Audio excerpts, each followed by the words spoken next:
Hey guys, so today what I plan on doing is going and getting some Dragy data from the Golf R.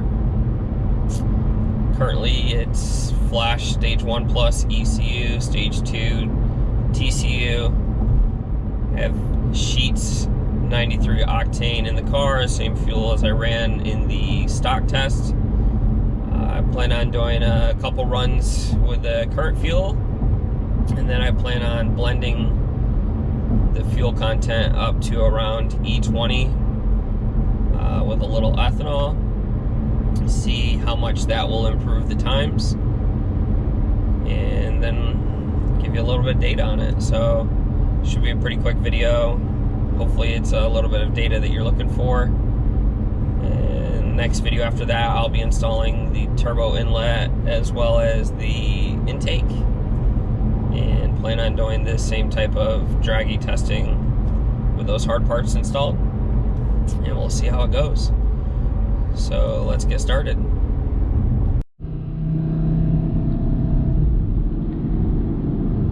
Okay, so we're coming up onto my first test spot. With the TCU, I have it set up that I can have 2 different launch RPMs. So I'm going to try the higher launch RPM first, and if it spins the second time around, I'm going to try the lower launch RPM and see how it does with that.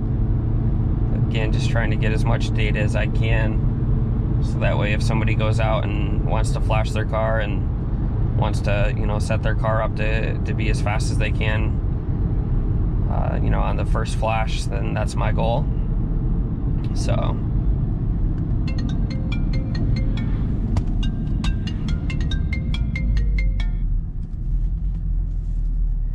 okay, here we go.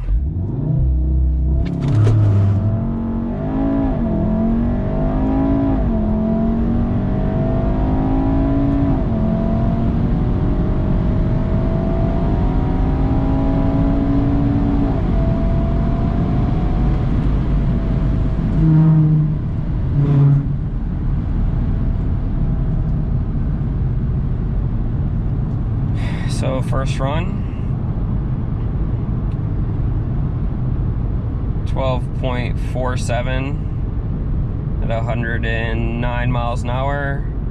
60 foot was a 1.86, 0 to 60 was a 4.15. Didn't have a whole lot of tire spin, but we'll see what it does if I try to launch it a little bit lower. Okay, let's give it one more run. We're gonna do it this time at a little bit lower launch RPM and see how it works.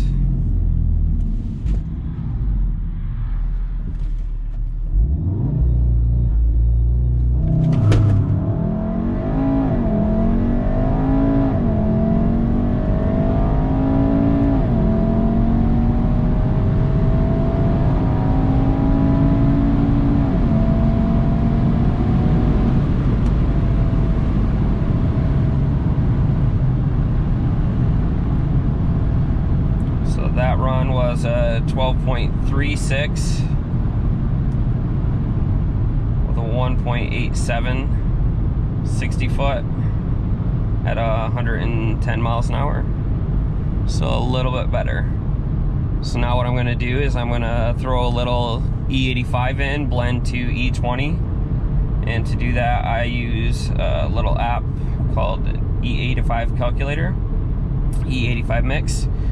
And I have roughly 6 gallons of gas in the car now, so to get to the desired amount, which is E20, I need roughly 1 gallon of E85 to do that, or in this situation, E75. Okay, so what I did is I put 1 gallon of E75, which is what the E-content is right now at Sheets. Put that in the gas, and typically takes about 5 to 10 miles from my experience with my RS3 and my TTRS. It takes about 5 to 10 miles of it driving around to be fully circulated. So what I'm going to be doing right now is just driving for 5 to 10 minutes, get the fuel circulated, get it so it's E20 at the actual motor, and then I'll do another test run. In that time period, I do want to do a couple full throttle pulls, so that way it gives the ECU a little bit of time to adapt to the better fuel, so that way I can have the best run possible. Okay, so this will be my very first run with an E20 blend. Let's see what it does. I'm gonna do 2 runs just like I did before, one at 4,000, one at a little bit less. I believe it's 3,700 or 3,900 for the launch control. We're gonna do the higher launch control first.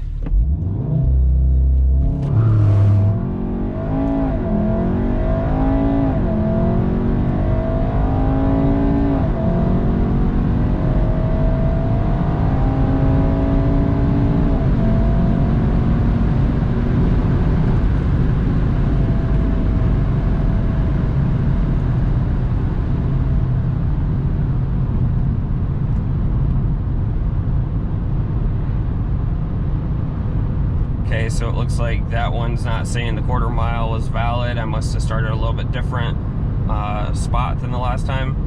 However, it was a 12.29 at 110, almost 111 miles an hour, 1.85 60 foot. So it seems to me the little bit lower RPM for the launch control does help with the 60 foot. So the next time I do it, I'm going to do a little bit lower RPM and see what it does. Okay, so this will be my last run. I will be using the lower launch control RPM. I will be shifting around 6,000, 6,500 RPM and see if that helps at all with the mile per hour on the big end.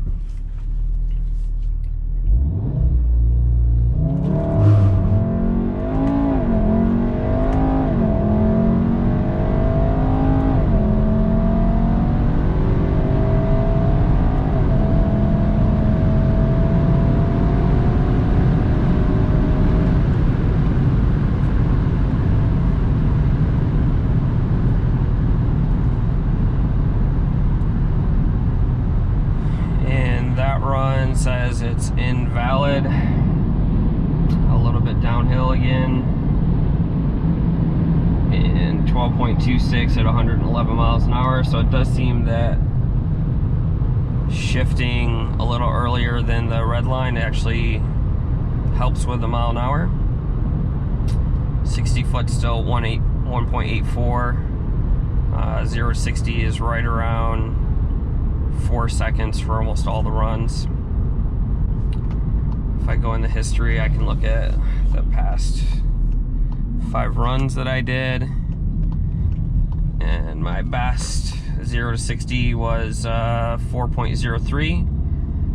Now, full disclosure, I am on winter tires at roughly 40 psi, so I'm not really trying to do anything to optimize my launch. I'm not really doing anything that's any different than how I would normally drive the car.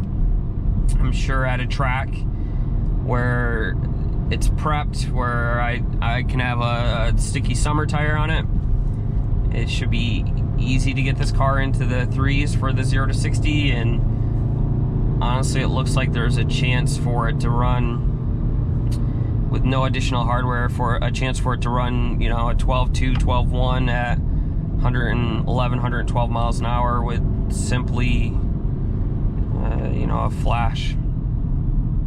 So next update you guys will get from me on this car, I'll be installing the inlet as well as the intake, and we'll go from there.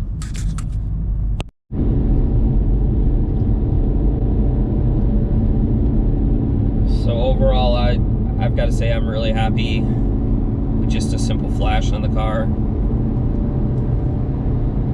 There's really not a whole lot I would like to change. The shift points seem to be more beneficial to shift a little bit lower than that top end all the way at redline. That might change when I do the turbo inlet and the intake as well as the downpipe. So I'll see how that goes. Currently I am on the Stage 2 TCU, which which does have the 7,000, I believe, RPM shifts. As far as daily driving the car goes with the software, it's super smooth. My wife drove it, had no idea whether it was tuned or not, had no complaints, really liked the drivability, if you will.